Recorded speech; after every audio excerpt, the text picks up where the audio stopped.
Hi everyone, this is Sandy. Welcome back to Easy Cooking. So today I'm going to be showing you how to make healthy tamales. Yes, there is such a thing as healthy tamales, and I'm going to be showing you how to make them right here. If you're looking for a more traditional, authentic recipe on how to make tamales, I recommend that you watch the video that I did last year. I'm going to link it down below so you can check it out. Like I said, this recipe is more in the healthy side. These tamales are not made with lard. They also don't have any butter or vegetable shortening.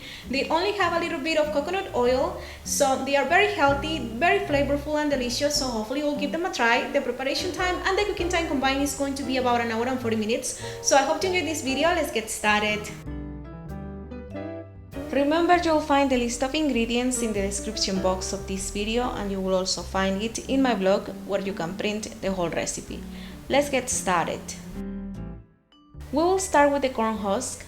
So we will soak them in warm water. So just place them in a deep bowl or container and then fill it with warm water and let them soak in the water for at least 30 minutes before using them.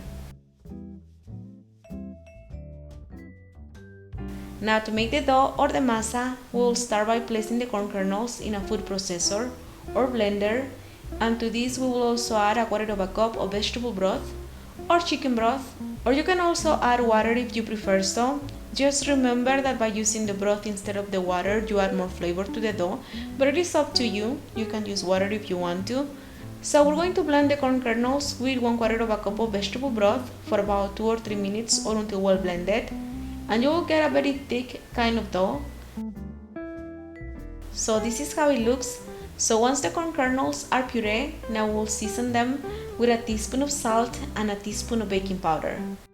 And if you want to add more flavor, feel free to add a cube of vegetable or chicken bouillon.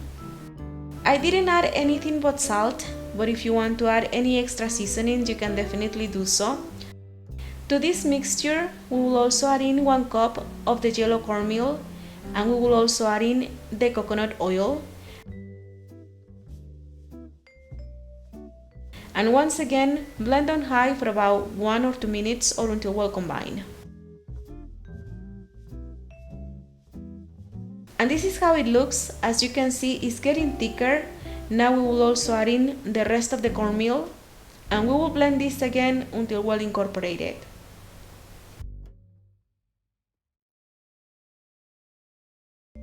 And this is how the dough should look like.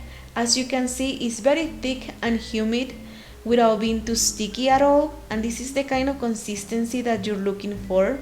Now I'm going to place it in a large bowl, and over here you can see the texture and the consistency a little better. Like I said, it's very thick and humid but not sticky. Now you can taste the flavor if you want to, and feel free to add more salt if necessary, or like I said, if you want you can add some chicken or vegetable flavor bouillon. It's up to you. So once the dough is ready, now we'll grab the corn husk and we'll start making the tamales. Make sure you drain the corn husk really well before using them. So grab a corn husk and then we're going to top it with about 2 tablespoons of the dough. Spread the dough on an even layer, avoiding the end of the husk.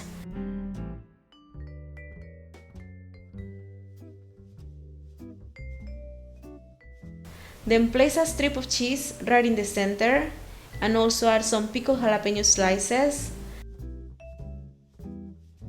Bring the size of the husk to cover the filling, and then fold the end of the husk toward the center to make the tamal. And just keep on repeating this step until you're done. And for this recipe, I'm using a Mexican cheese. It's called Quesadilla cheese. If you cannot find it, feel free to use Mozzarella cheese or Havarti cheese. Whatever kind of cheese that you decide to use is going to be fine. And I cut the cheese into strips. They are about 3.5 inches long and about 1/2 inch thick, but you can cut it any size that you want. So just keep on making the tamales until you're done. So remember, grab a corn husk, then top it with about 2 tablespoons of the dough. Spread the dough on an even layer, avoiding the ends of the husk. And then right in the center, add a strip of cheese and also add some jalapeno slices. Then bring the sides of the husk together towards the center to cover the filling. And then fold the end of the husk toward the center also to make the tamal, and just keep on doing this until you're done. And this next step is optional, it's just for decoration. I cut a husk into thin strips. Now I'm going to grab a strip and I'm going to wrap it around the tamal. Like I said, it's just for decoration, so it's completely optional. You can skip it if you want to. And once you're done, we're going to place the tamales in a steamer. Then add plenty of water to the steamer, and then we're going to cook the tamales for about 75 to 80 minutes or until they are cooked.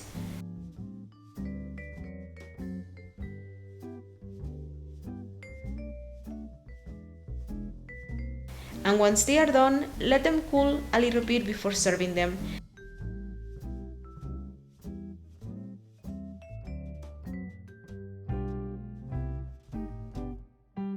And this is how they look. As you can see, the dough is super moist and it comes off really easily. It doesn't stick to the husk at all.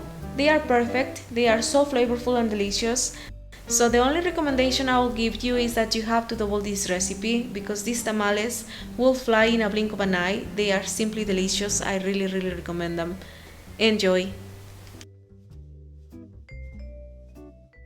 To print these and some other delicious recipes, please don't forget to visit my blog. The link is going to be down below. And remember, you will also find me on Facebook, on Twitter, on Instagram, on Pinterest. I'm everywhere, so all the links are going to be down below. If you want, you can check them out. And of course, don't forget to subscribe to the channel to be notified of future updates. Thank you so much for watching, and I'll see you next time. Bye bye!